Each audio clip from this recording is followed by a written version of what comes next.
లోకేష్ గారికి ధన్యవాదాలు తెలియజేస్తూ, తెలుగుదేల ఎన్న దేశంబు తెలుగు ఏను తెలుగు వల్ల భుండ తెలుగనొకండ ఎల్ల నృపులు కొలువ ఎరుగవే బాసాడి దేశ భాషలందు తెలుగు లెస్స అన్నట్లుగా ప్రపంచ మానవ సమాజంలో తెలుగు జాతి ఔన్నత్యానికి, మేధో సంపత్తికి, నిర్వహణ దక్షతకు ప్రతీకగా నిలిచి ప్రపంచ వ్యాపార వర్గాలకు తెలుగు జాతి సమర్థతను, జాతి నైపుణ్యాన్ని పరిచయం చేసి ప్రపంచ దేశాలలో తెలుగు జాతి ఉనికిని, వృద్ధిని ఆశయంగా, లక్ష్యంగా శ్వాసిస్తున్న అద్వితీయ నాయకులు. తన ప్రజాజీవిత ప్రారంభం నుండి 4 తరాలను ఇప్పటికే ప్రభావితం చేసి స్ఫూర్తిని నింపి నేటి తరాన్ని వెన్నుతట్టి ముందుకు నడిపిస్తున్న ధీశాలి అపురూప దార్శనికులు. ఆంధ్రప్రదేశ్ గౌరవ ముఖ్యమంత్రి వర్యులు శ్రీ నారా చంద్రబాబు నాయుడు గారిని తెలుగు వ్యాపారవేత్తలు, నవయువ తెలుగు ఔత్సాహిక వ్యాపారవేత్తల హర్షధ్వానాల మధ్య ముఖ్య ప్రసంగానికి ఆహ్వానిస్తున్నాము.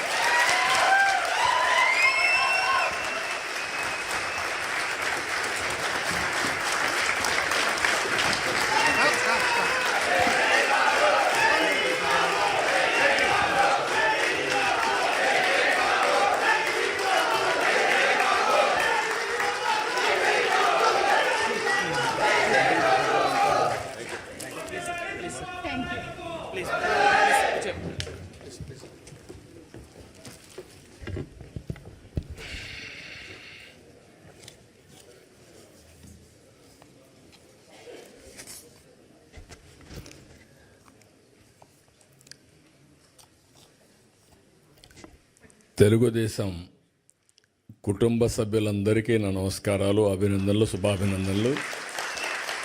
ఈరోజు ప్రత్యేకంగా ఎన్ఆర్ఐస్ అందరూ వచ్చారు, కానీ ఇందులో మెజారిటీ నా లెక్క ప్రకారం 100% ఎన్ఆర్ఐ తెలుగుదేశం పార్టీ కార్యకర్తలే, ఆ బ్యాక్గ్రౌండ్ వాళ్ళు ఎక్కువ వచ్చారు. వాళ్ళందరికీ కూడా అభినందనలు. ఇప్పుడే ముగ్గురి స్పీచెస్ విన్నారు మీరు. నేను అందుకనే ఎనర్జెటిక్గా ఉండాలంటే యంగ్స్టర్స్ రావాలని మొట్టమొదటిసారిగా రాజకీయాల్లో పెద్ద ఎత్తున మార్పులు తీసుకొచ్చాను. దానికి నిదర్శనం స్టేజ్ పైన ఉండే వీళ్ళు ముగ్గురు ఒక ఎగ్జాంపుల్ అని చెప్పి కూడా నేను మీకు తెలియజేస్తున్నా. ఒక చిన్న వయసు,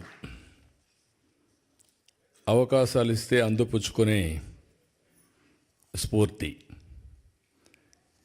ఇక్కడ మీరందరినీ చూసినప్పుడు ఉదయం నుంచి మాట్లాడుతున్నా, ఎవరెవరు ఎక్కడెక్కడ నుంచి వచ్చారని.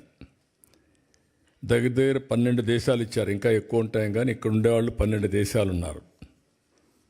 ఆంధ్రప్రదేశ్ జిల్లాల మరిగా మీరు ఈ దేశాల్లో ఉన్నారు. యూకే నుంచి వచ్చారు, చేలు పైకెత్తండి. యూకే వాళ్ళందరూ చేలు పైకెత్తండి. Okay, very good. స్విట్జర్లాండ్, ఎక్కడైతే ఉన్నాం ఇక్కడే. ఒకప్పుడు నేను ఎయిర్పోర్ట్కి వస్తే ఎవరు కనపడేవాళ్ళు కాదు, ఒక్కరు కూడా ఉండేవాళ్ళు కాదు. కాదమ్మా, బిగినింగ్లో మీరు ఎవరు లేరు, 95లో ఎవరు లేరు ఇక్కడ. తర్వాత వచ్చారు మీరంతా. అప్పట్లో ఇక్కడ ఎవరూ లేరు. యూరోప్లో అసలు తెలుగు వాళ్ళే ఉండేవాళ్ళు కాదు, ఇండియన్స్ కూడా లేరు. అప్పట్లో యూరోప్ కూడా ఇండియన్స్ని అలో చేసేవాళ్ళు కూడా కాదు, కన్జర్వేటివ్గా ఉండేవాళ్ళు. ఇప్పుడిప్పుడు లిబరలైజ్ అయ్యారు. అందుకే అందరూ మన వాళ్ళు చాలా తెలివైన వాళ్ళు. ఎక్కడ అవకాశాలు ఉంటే అక్కడికి వెళ్ళిపోతారు. అప్పుడు నేరుగా అమెరికాకి వెళ్ళిపోయారు.